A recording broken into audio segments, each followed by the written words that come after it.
Beleza, agora tá gravando.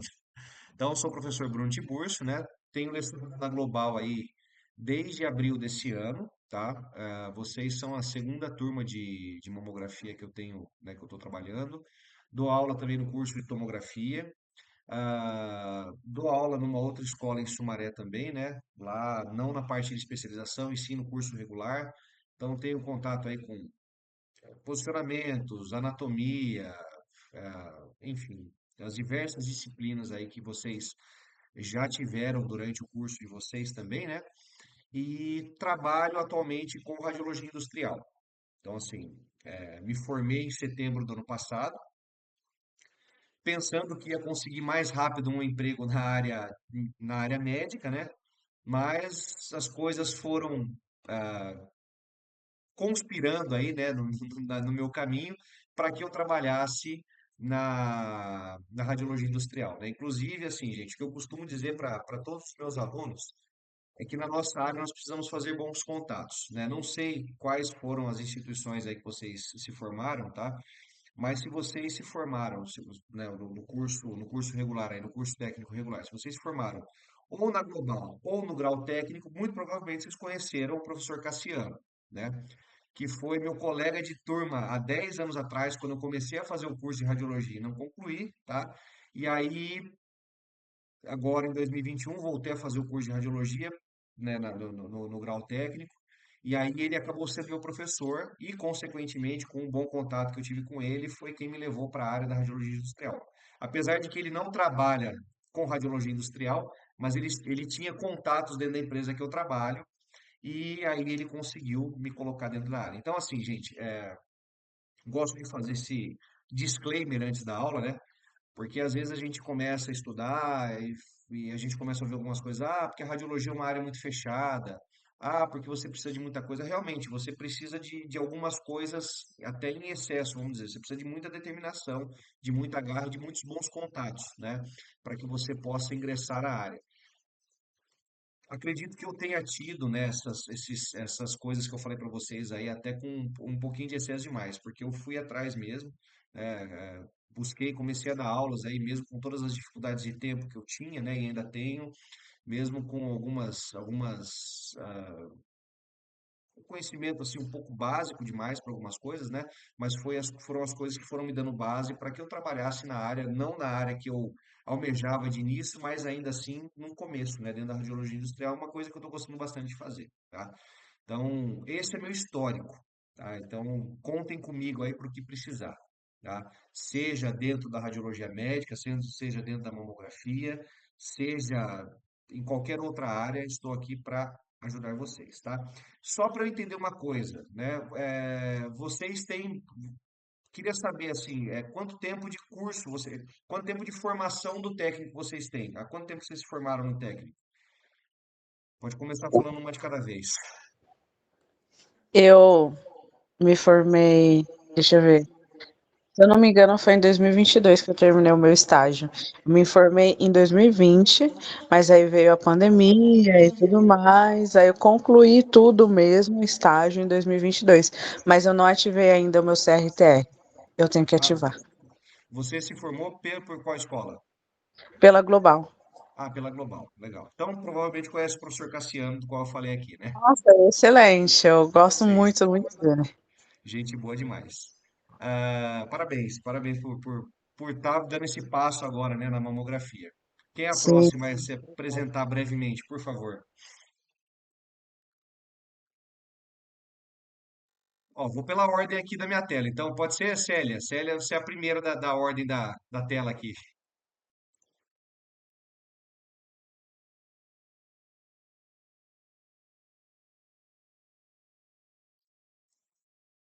Não sei se a Célia está ouvindo. Elaine ou Fernanda, podem de alguma forma aí se manifestar, por favor? Elaine. Pode ir, Po- Dani, vai. Vai lá, Elaine. Fala você primeiro, que a Fernanda já te deu a voz aí.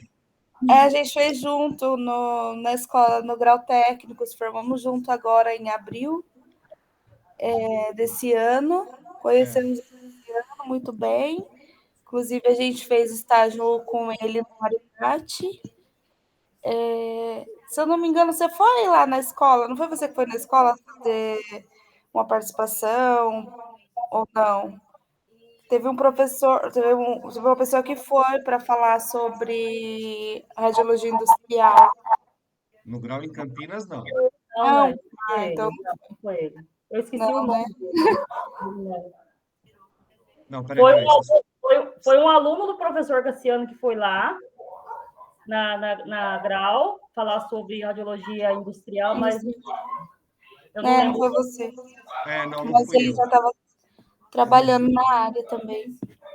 Provavelmente deve ser o David, que eu não sei, porque o David é o cara que trabalha com radiologia industrial, que é com quem ele tem bastante contato, que inclusive foi quem levou meu currículo lá. Então pode ser o David. Ah, entendi. Mas que legal que vocês terminaram juntas aí, né? E terminaram tão recente, né? Terminaram em abril. Recente, abril. Ah, legal, legal. Então conheceram Terminamos, toda a terminamos o turma curso, lá. terminamos Oi? o curso em abril, terminamos o curso em abril e estágio em maio, né, Nani? É, Ah, legal, legal. Vocês foram de qual rádio lá? Da Rádio 10. Rádio 10. Eu fui da Rádio 3. Da Ah, Rádio nossa, 3. É. lá no começo. Eu sou da velha guarda, das primeiras turmas ainda. Pô, legal. Parabéns, obrigado por estarem aí, viu? Ó, obrigada. Fernanda e Elaine se apresentaram juntas, agora só falta a Célia. Por favor, Célia. É que meu microfone não queria abrir aqui. Bom, eu sou a mais velha da turma, eu acho, né? Eu me formei em 2008, Caramba. faz muito tempo. E aí, depois que eu me formei, aí eu não consegui nada na área. Aí depois eu dei um tempo, né? E aí depois agora eu me formei, eu fiz um curso de TSB, trabalho com dentista já há 6 anos. E aí me interessei em voltar na área de radiologia de novo. E aí estou fazendo o curso. Vamos ver se agora consigo alguma coisa na área. Com certeza, sim, Célia. Parabéns aí, viu? Parabéns pela iniciativa, tanto tempo distante, né, da área, Muito tempo. mas ainda assim, né? Você não precisou fazer nenhum tipo de reciclagem, né, do curso. Não precisei fazer nenhum, não precisei fazer nada. Ah, legal. Que bom, que bom. Parabéns por estar aí com a gente, né? E vamos É, junto. O que depender vamos de mim junto. para ajudar vocês aí, eu seja, né, dando uma força aí, contatos que eu souber, né? O que tiver à minha disposição, eu vou fazer para auxiliá-las aí, né? E estou à Ok. disposição sempre. Só não de final de semana é meio corrido, porque além de professor, funcionário, né, trabalhando com raio-x, entre outras coisas, também sou pai de duas princesas, né? Sou marido e tenho uma cachorrinha. E aí, final de semana, eu fico meio por conta delas aí. Por isso que às vezes no final de semana é um pouco complicado para eu responder, tá? Mas de segunda a sexta aí, vocês podem mandar mensagem. Quando tiver um tempinho, eu vou lá e respondo as mensagens de vocês sem problema algum, tá bom? Pessoal, uma vez quebrado o gelo, né, conhecidos aí, vamos ao que interessa, né? Não que a história de vocês não interesse, claro que interesse muito, mas nós temos pouco tempo, né, para tratar sobre assuntos importantes e depois nós temos a famigerada prova. Não se preocupem, tá? A prova não está difícil.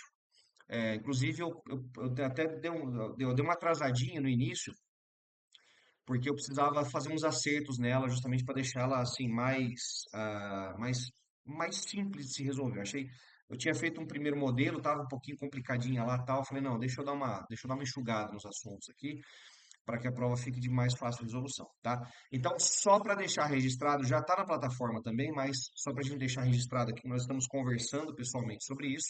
A prova vai, né, do final da nossa aula aqui, que eu acredito que vai até umas 8, 8h10 no máximo, e aí, a partir disso, vocês terão 2 horas para resolvê-la. Não acredito que vão demorar muito tempo para resolver a prova, tá? Mas ela vai estar disponível aí até às 10 da noite para vocês resolverem. O que que eu vou fazer? Assim que vocês resolverem a prova, tá? Até no máximo quinta-feira eu já vou ter corrigido a prova, vou ter corrigido os exercícios, já vou ter lançado a nota de vocês, tá bom? Então prometo que até quinta-feira eu tenha resolvido tudo isso para vocês aí. E para que vocês fiquem livres para as nossas outras duas disciplinas que nós temos ainda, né? Que é técnica de posicionamento e controle e qualidade da imagem. Também são disciplinas assim, é dois em um, né? Um pacotão dois em um, mas que são assim, tem muitos detalhezinhos, né? Que também eu vou tentar trabalhar a prova de uma maneira bem simples para não dar nó na cabeça de vocês. Que é como eu me comprometo né, como eu já desde o princípio aqui me comprometi a ajudar vocês, né, com qualquer coisa, eu não sou um professor que vou ficar causando problemas na hora da prova, fazer, desculpa, fazendo provas extremamente difíceis, extremamente complexas, tá? Então, assim, o que depender de mim aí para facilitar a vida de vocês, assim eu vou fazer, tá bom? Então, vamos ao nosso conteúdo de hoje. O que que eu pensei de nós fazermos hoje é uma breve revisão, tá? Voltar em alguns pontos que eu vi que na aula talvez não tenham ficado muito claros, avançar um pouquinho sobre os trabalhos que vocês realizaram aí na... Peraí, deixa eu só desativar o microfone da Beatriz aqui. Beleza. Aí, vamos lá. Aí eu vou só dar uma pincelada, assim, dar uma avançadinha aí no conteúdo dos trabalhos que vocês fizeram, né, dos questionários que vocês me responderam durante a semana passada, porque terão questões deles na prova, mas são questões bastante simples, tá, gente? Eu acho que com a minha explicação aqui vocês vão conseguir fazer uma boa prova, tá bom? Lembrando sempre, tá? O importante, claro, a prova, vocês precisam passar por ela para que vocês tenham aí um histórico escolar, né, para que vocês tenham um documento a apresentar não só para a escola, como também quando vocês forem numa entrevista de trabalho, quando vocês forem dar entrada no CRTR de vocês, vocês precisam apresentar o histórico, mas ainda assim, né, vocês precisam, a minha preocupação não é que a minha parte termine com a prova, e sim para que vocês possam continuar utilizando o conhecimento que vocês estão adquirindo aqui para a vida de vocês, para a vida profissional, para a vida acadêmica ou para a vida pessoal de vocês mesmo, tá? Como vocês, como profissionais da área de saúde, também são multiplicadores de informações, né? Então, que vocês possam fazer a diferença no meio que vocês vivem aí, tá bom? Vamos lá, pessoal. Falei demais. Vamos falar mais um pouquinho, mas agora vamos dentro da disciplina aqui, beleza? Deixa eu apresentar meu slide para vocês aqui.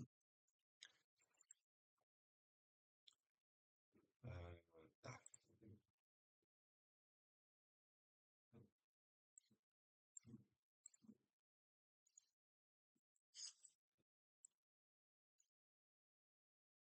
Ó, o material que eu estou apresentando para vocês é exatamente o mesmo. Ai, peraí.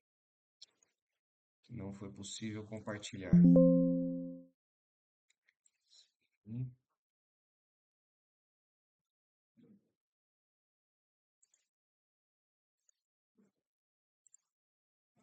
Deixa eu abrir de novo.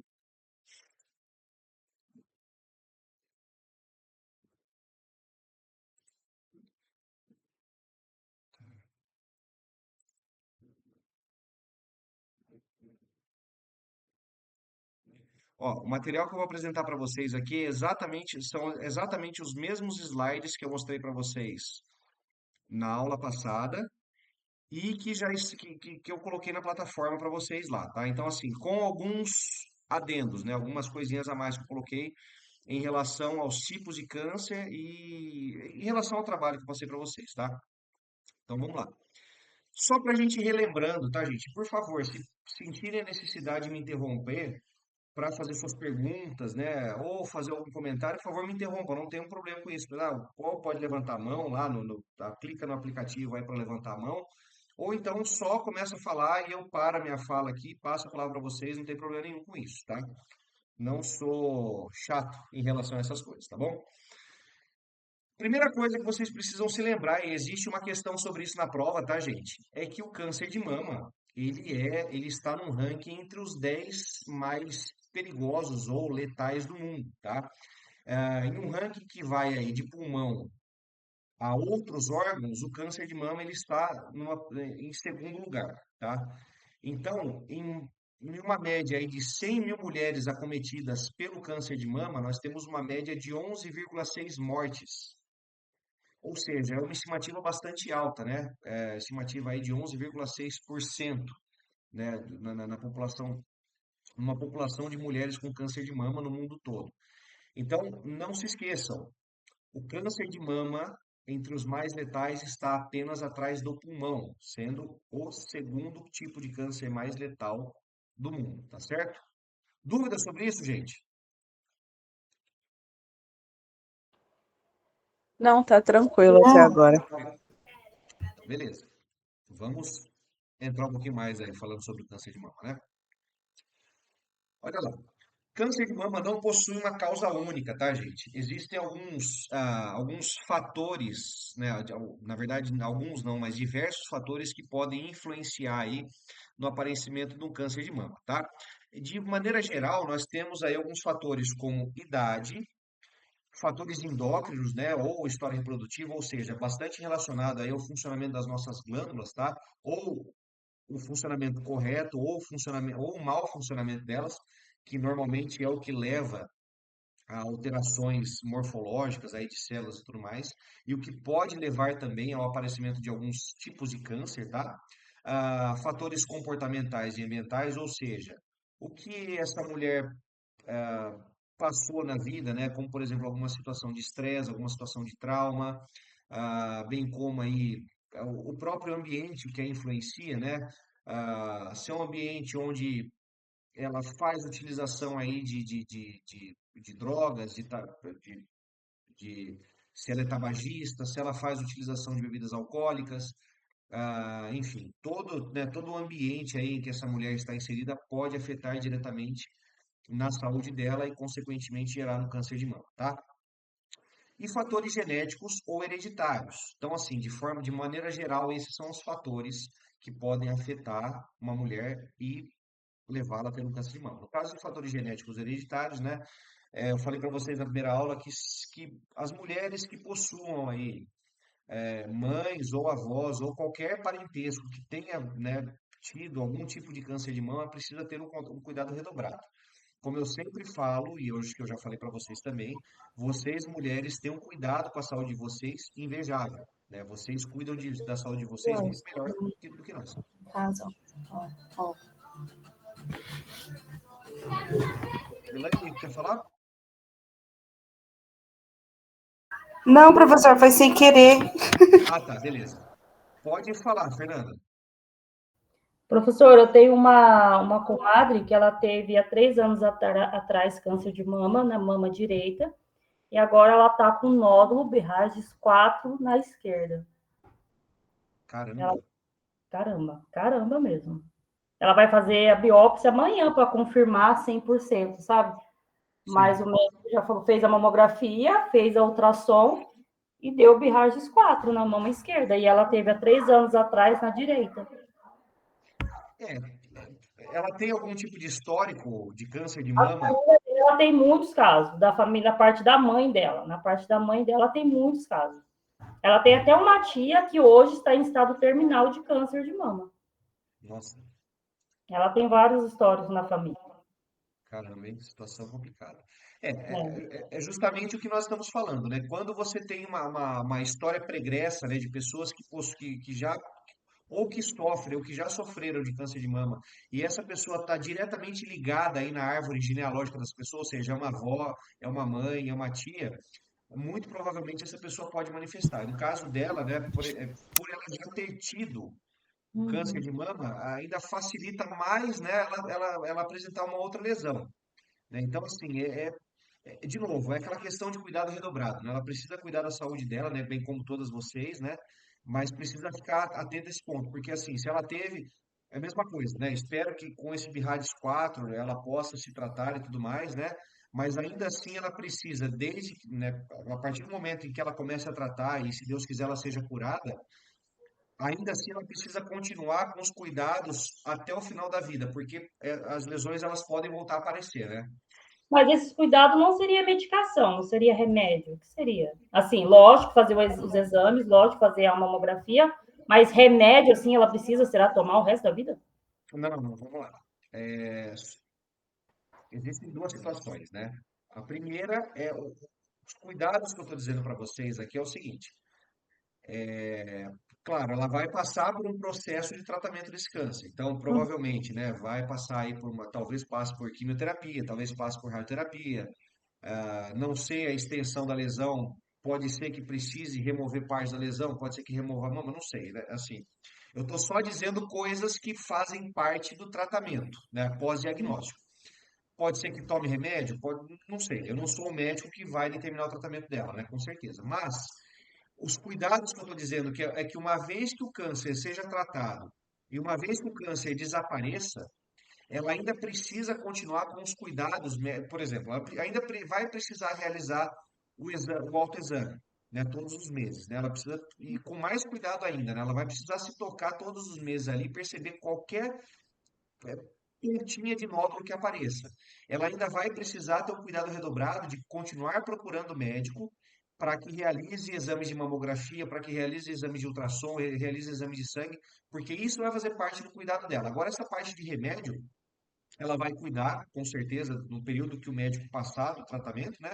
E uma vez que o câncer vai embora ou que o câncer retroceda, ela vai seguir a orientação do médico de parar a medicação ou não, tá? Mas os cuidados que ela precisa ter para se antecipar ao diagnóstico, isso com certeza é pro resto da vida, Entendi. entendeu? Uhum. Mas é uma situação complicada, hein, Fernanda? Não, Espero que dê tudo certo para então, ela aí. ela fazia, antes dela descobrir, ela falou que a cada 6 meses ela fazia mamografia, a cada 6 meses. Parece que acho que depois de 2 anos passou a fazer uma vez por ano. E ela falou que a última que ela fez foi em julho do ano passado. Fez um ano, um mês passado que ela tinha feito uma mamografia. Ela seguiu o protocolo normal, né? Se vocês lembrarem da primeira aula, eu falei sobre o protocolo BIRADS com vocês, né? E no protocolo BIRADS tem lá que, por exemplo, se é uma lesão, de uma lesão BIRADS 4, você faz o acompanhamento certinho, faz um acompanhamento do primeiro ano, de 6 em 6 meses, nos próximos anos, de ano em ano. Então, ela fez a lição de casa. Porém, nesse momento apareceu a dita cuja lesão, né? Sim, sim. É, é, Agora é aquela coisa, imagina, ela fazendo a lição de casa dela da maneira correta, ela já passou por uma situação complicada. Imagina se ela não fizesse, né? Como Exato. seria, né? Então, por isso, gente, vocês, muito além de profissionais, vocês são multiplicadores de conhecimento, né? Leve esse conhecimento aí para as pessoas que fazem parte do convívio familiar e social de vocês, porque é importante, tá? Beleza, gente? Mais algum comentário, alguma pergunta? Acho que não, né? Vamos seguir aqui então, beleza? Bom, agora alguns casos um pouquinho mais específicos, né? Dentro daquele universo que eu falei para vocês do slide anterior, nós temos alguns fatores um pouco mais específicos, tá? Como, por exemplo, menarca precoce, ou seja, a primeira menstruação da menina, né, da moça, ser antes dos 12 anos pode ser um risco, tá? Por isso que caso vocês tenham filhas, tenham sobrinhas, tenham filhas de amigas aí que passem por essa situação, chegou com 10 anos e meio, 11 anos, menstruou, é válido, né? Aconselhar essa mocinha aí a se cuidar o quanto antes, né? A sempre realizar os exames, né? Já começar a frequentar aí um médico, um ginecologista, né? Já te passo já a palavra, tá, Beatriz? É, já começar a realizar os controles aí, né, relacionados à mamografia, justamente para que quando chegar numa idade de risco, ela não manifeste nenhum tipo de lesão ou de tumor. Pode falar, Beatriz. Eu estava lendo esse último texto que era para a gente fazer o resumo, e tem uma parte que está escrito que é interessante fazer ultrassom todo ano para mulheres acima de 25 anos. Eu menstruei com 9 anos. E na verdade eu não sabia que tinha que fazer todo ano. E aí, tipo, antes, quando eu menstruei, como eu tinha muita cólica, eu tive que começar a tomar anticoncepcional. E aí eu acho que por conta disso, muito hormônio, acabou tendo cisto no meu seio. Tipo, eu corro o risco de futuramente eu ter algum nódulo por conta dessas coisas ou não, nada a ver? Vamos lá, excelente pergunta. Inclusive eu falei sobre cistos e nódulos, né? Cistos, nódulos e tumores aí com a turma de tomografia na última aula que eu tive com eles aí, na quinta-feira. Vamos lá, existe uma certa diferença entre cisto, não, por exemplo, cisto, nódulo, né, tá mais ou menos ali na mesma casa, o tumor é um pouquinho diferente, tá? O cisto, na verdade, ele é uma bolsinha, tá? Que ele pode armazenar ali gordura, ele pode armazenar líquido ou pode ser simplesmente uma bolsinha de ar, tá? É, você, como passou por essa situação? Onde eu tenho que tomar um certo cuidado para não falar assim certeza, porque mais uma vez, né? Eu não posso dar diagnóstico de nada, né? O seu médico, claro que vai te passar aí as melhores informações sobre isso. Mas no caso, assim, como você tem todo um prognóstico, né, de ter menstruado muito cedo, e até me assustei porque eu tenho uma filha de 9 para 10 anos, né, e ela já está assim, já se desenvolvendo bem o corpinho dela, né, então assim, daqui a pouco chega isso aí para mim também, eu não sei muito bem como lidar ainda, tá? Mas assim, você tendo esse prognóstico aí de ter menstruado cedo, ter feito reposição hormonal, vale. Tá, tem algum tipo de risco? O risco sempre existe, tá, gente? Não é assim, não é uma coisa que eu posso falar para você, não, não tem risco nenhum, ah, não, o risco é enorme. Não, o risco ele sempre existe. Vale você continuar controlando, né? Então, assim, realizando suas ultrações, as ultrassons que o médico solicitar, realizando exames de mamografia, contando, né, caso haja mudança de profissional, assim, por exemplo, mudou de convênio, ou, sei lá, mudou de cidade, está usando o SUS e mudou o médico. Vale sempre a pena contar o seu histórico, porque aí o médico pode tomar as melhores decisões para um possível tratamento mediante a sua própria história. Porque assim, né? Tem gente que não liga para isso, mas tem pessoas que costumam guardar exames antigos, né? Principalmente aí dos últimos. Tem gente que guarda de 5 anos, tem gente que guarda dos últimos 3. Então é importante, né? Todas as vezes em que você for a um profissional novo, né, um ginecologista novo, você levar os exames, né, e contar o seu histórico justamente para que você se antecipe. Caso aconteça de você, né, desse nódulo, desse cisto, virar um tumor, né, ou de você desenvolver um tumor, você tem chances de ter um diagnóstico precoce. O diagnóstico precoce faz com que você tome medidas precoces e faz com que você trate um possível câncer muito mais rápido, né? Então, sim, pode acontecer, porém, vale sempre a opinião do seu médico, tá bom? Respondido aí? Ah, não, sim, tranquilo. É que a última vez que eu fiz ultrassom, acho que faz uns 2, 3 anos, não tinha mais cisto. Tipo, sumiu, parei de tomar anticoncepcional, engravidei e tudo mais, e não tem mais cisto. Mas é porque eu fiquei com essa dúvida já faz um tempo já. A gente vai lendo, né? E aí tem coisa que a gente vai se identificando, a gente vai ficar, né, pensando e tal. E aí eu falei, não, eu vou perguntar pra ele. Aí você falou, eu falei, deixa eu perguntar, senão eu vou esquecer. É sim, mas é importante, tá? Sempre ano a ano, né? Lógico, se o médico falar para você, esse ano você não precisa fazer, vai porque o médico está falando, mas é importante, né? Ano a ano você realizar algum tipo de exame aí, pelo menos para controlar, ver se tem cisto, se não tem, né? Uma mamografia, apesar de ser extremamente desconfortável, mas sempre vale a pena, tá? Então, acho que esse é o meu conselho e meu pensamento sobre isso, tá? Beleza, vamos continuar aqui então, tá? Falei aí sobre a menarca precoce, também vou falar um pouquinho sobre menopausa tardia, né? Porque normalmente as mulheres aí entre 45 e 50 anos normalmente passam por uma condição chamada de menopausa, né? Vocês talvez saibam mais sobre isso do que eu, né? Mas aí a mulher começa a passar por algumas alterações hormonais pesadas no corpo, né? Que vão calhar aí com o desaparecimento da menstruação, né? E também o desaparecimento de algumas outras coisas. Uma certa vez, durante o curso técnico, eu tive aula com um professor, né, em Anatomia 2 e o professor falou que a mulher, muitas vezes, nessa fase da vida, ela começa a se livrar de algumas amarras sociais, né? Então, assim, a sexualidade começa a ficar um pouquinho mais aflorada, né? Apesar de que durante a menopausa a mulher passe por algumas tempestades psicológicas aí, né? Fica estressada, depois fica chorona, uma onda de calor, passa mal e não sei o quê. Mas depois que a menopausa, ela passa esse período mais pesado da menopausa, a mulher ela começa aí a se acostumar com uma nova, né, com um novo estilo de vida, né? E começa a se livrar dessas amarras sociais, aí a sexualidade pode ficar um pouco mais aflorada e tudo mais, né? Mas a menopausa tardia, ou seja, após os 55 anos, também pode ser um indicativo de de risco para o câncer de mama, tá? Aí nós temos aí a primeira gravidez após os 30 anos, que aí já começa a entrar naquela fase de risco, né? Ou seja, mulher, ela, vamos lá, no nosso organismo, eu costumo falar que todas as coisas que nós temos dentro do nosso organismo têm um prazo de validade, né? Se vocês pegarem a foto, né, uma imagem aí de um útero de uma jovem de 18 anos para uma mulher com mais de 30, vocês vão perceber visivelmente que aquele útero ele começa a ter algumas, quero dizer deformações, mas assim, começa a parecer um pouco mais velho, né?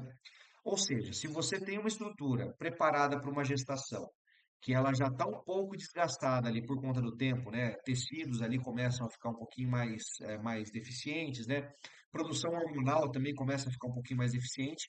Acaba que uma primeira gravidez, né?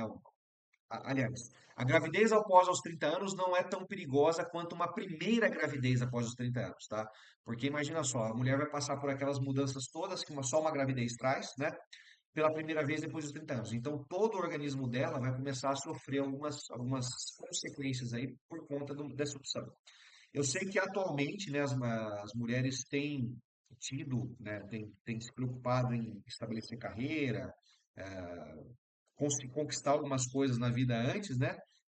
Para depois pensar em uma gestação, mas isso vai um pouquinho contrário ao que a ciência diz, né? Que a mulher ela tem que ela está pronta para a gestação até os 30 anos. Depois disso, começa a passar um pouquinho o prazo de validade. A verdade é dura, a verdade é nua e crua, mas vocês, mulheres, são preparadas para uma gestação, né, nessa fase. Claro, respeito o desejo de quem quer ter filho aos 50, por exemplo, não tem nada a ver com isso, né? Mas ainda assim, o organismo de vocês funciona, bem como o nosso organismo, o organismo masculino, funciona com algumas funções perfeitas até certa idade. Depois disso, a gente conta um pouco com a sorte, tá? Aí nós temos a questão de nuliparidade, uso de contraceptivos orais, né?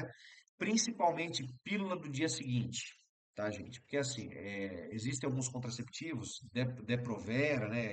As injeções aí, eh, anticoncepcional, via oral, mas a pílula do dia seguinte tem sido um grande vilão aí para as mulheres. Por quê? Porque a mulher vai lá, tem relação sexual e muitas vezes se entope de pílula do dia seguinte. Até recentemente vi uma postagem no Instagram de uma mulher que tomou tanto que acabou sofrendo as consequências por isso, tá? Então, assim, a pílula do dia seguinte, né, a conhecida pílula do dia seguinte, ela deve ser utilizada somente em alguns casos específicos que coloquem em risco a saúde física e psicológica da mulher, como no caso, por exemplo, de uma violência, né, uma violência sexual, entre outros problemas aí que podem trazer que uma relação sexual indesejada ou uma relação sexual não planejada pode trazer. Então, nesse caso, a pílula do dia seguinte deve ser indicada. Caso contrário, porque simplesmente queria que o namorado ou marido ejaculasse dentro e depois eu tomo a pílula para resolver a situação, não é o caso indicado.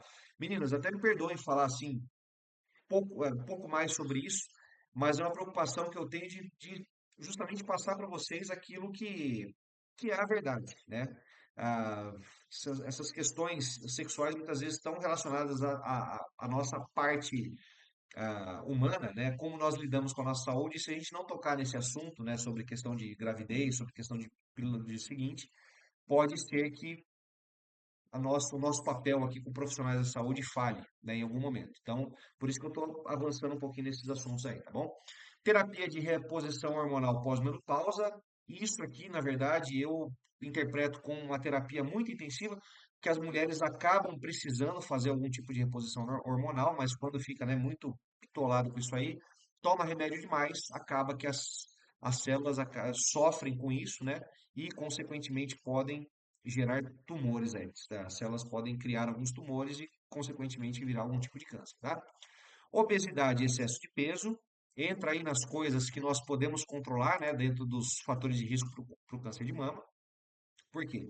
Obesidade, claro que existem pessoas que têm uma dificuldade maior aí para emagrecer, para perder peso e tudo mais, por conta do seu biotipo, né, por conta de diversos motivos, mas ainda assim é preciso algum tipo de controle nisso, né? Não que a gente queira uma sociedade de mulheres extremamente magras, né, top model de forma alguma, mas controle do peso, aí, o controle de obesidade, uma vida mais saudável, com certeza vai trazer benefícios para vocês mulheres, tá? E como eu já falei aqui, a Fernanda trouxe um exemplo muito claro sobre isso, histórico de câncer de mama na família, tá? Então, se existe um histórico, uma mãe, uma avó, uma tia, uma bisavó, que veio a ter um câncer de mama, as próximas gerações precisam ter um cuidado redobrado para que não sofram também com câncer de mama. E se sofrerem, né, se tiverem uma lesão aí, para que possam tratar isso com uma forma de um diagnóstico precoce da lesão no começo e não precisar sofrer aí as atrocidades que o câncer causa no corpo de vocês, tá? Sobre as consequências do câncer de mama, eu não vou perguntar nada na prova, então podem ficar tranquilas, mas a gente precisa entender, né, que existem consequências não só físicas, como também emocionais, né? Porque é uma doença bastante agressiva, né? E quando a pessoa, não só a mulher quanto o homem, recebe esse tipo de notícia, eu acho que é um negócio meio muito impactante, né? Que pode mudar a vida da pessoa para sempre, tá? Formas de lesões da mama, tá? Nós temos aí alguns tipos de lesões muito comuns. A mais comum, o tipo de lesão mais comum é o aparecimento de caroços, né? Caroços ou caroços da mama, tá? Então, desculpa, gente, precisa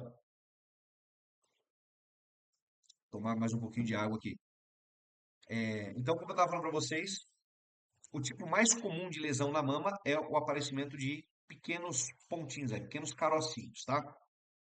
Alguns outros sinais, né, que podem vir aí é irritação na pele, aparecimento de algumas irregularidades na pele, né? Como eu falei para vocês, eu acho que eu falei para vocês na aula passada, tem algumas mamas aí que o pico, né, o bico da mama e a papila entra para dentro da mama, né? E aí fica como está nessa imagem aqui, tá? Como se fosse um mamilo invertido. A pele da mama também pode ganhar um aspecto aí como se tivesse uma espécie de celulite, né? Uma casca de laranja. ah, Entre outros aspectos aí que nós vamos falar nesse próximo slide aqui, ó. Então, ó, vou até aumentar porque a imagem está um pouquinho pequena, mas alguns sintomas que podem aparecer: secreção saindo do mamilo, hiperplasia das veias, né? Então você vê as veias bastante salientes aí na mama, vermelhidão, mama quente, né? Ou uma sensação de uma mama febril, ou até mesmo inchaço da mama, inversão ou mudança no formato do mamilo, ou seja, o mamilo cresce demais, o mamilo diminui demais, o mamilo entra para dentro da mama, então tudo isso pode ser também um sintoma aí do câncer de mama. Alteração no tamanho ou assimetria, ou seja, uma mama ficar inchada demais e a outra do tamanho normal, também pode ser um indicativo aí de câncer de mama. O tumor na pele, propriamente dito, né? Então, aparecimento de um tumor externo pode também ser um indicativo do câncer de mama.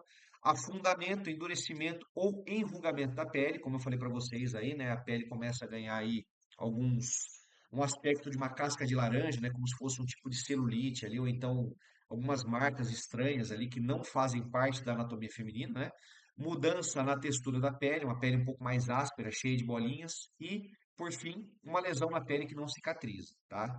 Então, assim, uma lesão que está ali há muito tempo, não cicatriza, né? Começa a soltar pus, forma casca, mas ainda assim não cicatriza de jeito nenhum, também pode ser um indicativo, tá bom?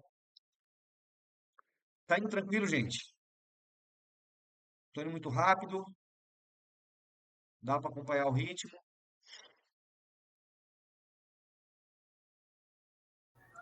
Tá tranquilo, Beleza, professor, tudo tá certo. bom. Beleza, então. Tá. Sobre as células, eu vou pular aqui, porque eu acho que não vai ser importante. Apesar que nós vamos falar sobre carcinoma in situ e carcinoma invasor, deixa eu ver. Tá. Mas eu não vou falar sobre a questão de alteração benigna, células normais, porque essa parte específica não vai aparecer na prova de vocês, tá? O que vai aparecer vai ser isso aqui, ó. Os tipos mais comuns de câncer, tá? E aí nós temos aí o carcinoma ductal in situ, ou seja, o carcinoma que ele dá nos ductos mamários, né? Que são os canaizinhos aí que levam o leite dos lóbulos mamários à boca da criança, tá? Aí nós temos o carcinoma ductal in situ, ou seja, o não invasivo, que é o carcinoma que ele fica ali encapsulado, tá? Que as células cancerígenas elas ficam dentro do ducto mamário e não se espalham, pelo menos por enquanto, tá? Aí nós temos o carcinoma ductal invasivo, que é uma espécie de carcinoma, né, bastante agressivo. Por quê? Porque ele começa a romper a membrana basal, ou seja, aquela capinha que existe ali, né, nos ductos mamários, ela se rompe e as células cancerígenas elas começam a se espalhar a partir disso, tá? Aí nós temos o carcinoma lobular in situ, que é um tipo de carcinoma que vai aparecer nos lóbulos mamários, ou seja, na unidade que vai produzir o leite dentro das mamas de vocês, né? E aí ele tem essa característica de ser in situ, ou seja, ele é encapsulado, ele não é invasivo, ele fica ali guardadinho. As células cancerígenas, elas não são tão agressivas e elas vão ficar guardadinhas ali dentro do lóbulo mamário. Aí nós temos o carcinoma lobular invasivo, que também se origina no lóbulo mamário, porém ele é tão agressivo e tão invasivo que ele começa a se espalhar, tá? Doença de Paget e câncer de mama inflamatório, eu não vou me preocupar em revisar muita coisa com vocês, porque eles também não cairão na prova, tá? Então hoje eu estou focando nas coisas que vão cair na prova. Numa próxima oportunidade, aí na nossa próxima aula ao vivo, né, já tratando aí da parte de técnicas de posicionamento, nós vamos voltar a falar um pouquinho sobre câncer de mama e aí a gente pode voltar a tratar um pouquinho mais especificamente sobre esses dois tipos de cânceres aqui, tá? Mas o que vocês precisam saber para a prova é a definição, a diferença entre o carcinoma in situ e o carcinoma invasivo. Carcinoma in situ é aquele que fica encapsulado, fechadinho, não rompe a membrana basal, ou seja, ele não se espalha com facilidade. Carcinoma invasivo é aquele que rompe a membrana basal e as células cancerígenas começam a se espalhar com muita facilidade. Por quê? Porque ele já rompeu a membrana basal, ele já começa a se espalhar pelo corpo da mulher, tá? Beleza, estamos chegando aqui ao final. Beleza, tá. Sobre os estágios do câncer de mama. Nós temos 4 estágios, sendo que são 2 estágios iniciais, sendo 1 e 2, estágio avançado 3 e 4, tá? No estágio inicial 1, nós temos aí um câncer menos propenso a metástase, com tumores menores ou iguais a 2 centímetros, sem atingir os linfonodos. Então, nós podemos encontrá-lo aí, né? Podemos encontrar, por exemplo, um carcinoma in situ, ele poderia estar localizado aí no estágio inicial 1 e 2. Por quê? Porque ele está guardadinho ali dentro da estrutura. Ele não tem a capacidade, assim, pelo menos no estágio inicial, de ser metatástico, né? De se espalhar para outros órgãos, tá?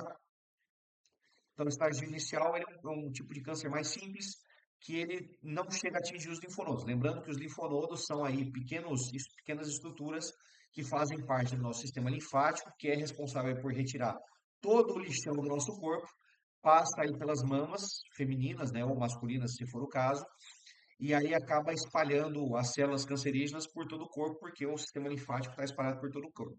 No estágio inicial 1, isso não acontece, porque os linfonodos eles estão preservados ali, tá? No estágio inicial 2, ainda sem propensão a metástase, ou seja, é um câncer que ele, de certa forma, ele tem uma certa propensão a metástase, só que é uma metástase muito pequena, uma chance muito pequena de ele sair do local onde ele se encontra, tá? Porém, ele já tem a capacidade de atingir os linfonodos, ou seja, existe uma produção de células cancerígenas um pouco maior, e aí ele acaba se espalhando aí pela corrente sanguínea, pelo sistema linfático, e chega nos linfonodos, né? Então, no autoexame, a mulher vai começar a se apalpar, vai começar a se tocar nas mamas, vai até a axila, opa, achei alguma coisinha. Vai até o pescoço, opa, achou mais alguma coisinha. Pode ser um carocinho muito pequeno, porque normalmente ele não passa dos 2 centímetros, né? Pode chegar aí, algumas lesões podem chegar até 5 centímetros, mas não são muito comuns, tá? No estágio 1 e 2, normalmente as lesões são no máximo de 2 centímetros. Já vamos para o estágio avançado 3, que ele pode ser localizado como, que ele pode ser localmente avançado, ou seja, ele já se espalhou, mas ele ainda está dentro das áreas da mama, tá? Ele não se espalhou para outras regiões do corpo.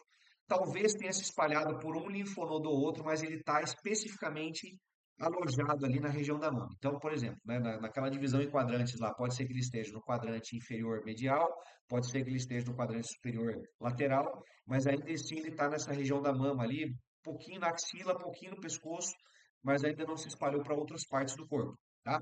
E o estágio avançado 4 finalmente, né, que é conhecido como câncer de mama metastático, ele se caracteriza aí por células cancerígenas que já se espalharam por todo o corpo, tá? Então, é o estágio de câncer mais agressivo, é o estágio de câncer que normalmente costuma levar as mulheres a óbito, tá? Porque ele já atinge boa parte dos órgãos aí, e aí o tratamento precisa ser intensificado, tá? Nessa última imagem aqui, nesse último slide, nós temos uma imagem que vocês fizeram o trabalho em cima, inclusive, tá? Onde nós temos aí, estágio 1, uma lesão bastante, né, bem pequenininha, bastante insignificante, que pode estar causando problemas à mulher ali, mas muito de leve, né, não tendo tanto risco de se espalhar e podendo, inclusive, ser tratado de uma maneira um pouquinho mais simples, tá? Se for, por exemplo, quimioterapia ou se for realizada uma cirurgia, não precisa retirar a mama toda, né? Vai lá e retira somente aquele ponto. Na próxima disciplina, inclusive, vamos falar um pouquinho sobre as cirurgias de remoção de tumores aí, tá? O estágio 2, uma lesão um pouco maior, com risco de atingir os linfonodos, mas porém ainda controlada. Estágio 3, já um linfonodo, uma lesão maior, já se espalhando para os linfonodos, mas ainda dentro das áreas da mama. E o estágio 4 já avançando para grande parte dos órgãos do corpo da mulher aí, tá bom? Pessoal, alguma dúvida sobre isso? Ficou claro os assuntos que eu tratei com vocês aqui hoje? Tranquilo, tranquilo. Tranquilo? Podem fazer a prova de Aqui, boa, então. aqui tá tranquilo, agora na hora da prova, eu não sei. A prova vai estar baseada no que nós conversamos aqui, gente. Podem ficar tranquilas. Célia, Elane, tudo certo aí? Beleza. Célia mandou um joinha, Elaine também mandou um joinha. Gente, então, o que eu tinha para passar de revisão para vocês é isso, tá? Vou finalizar a gravação aqui.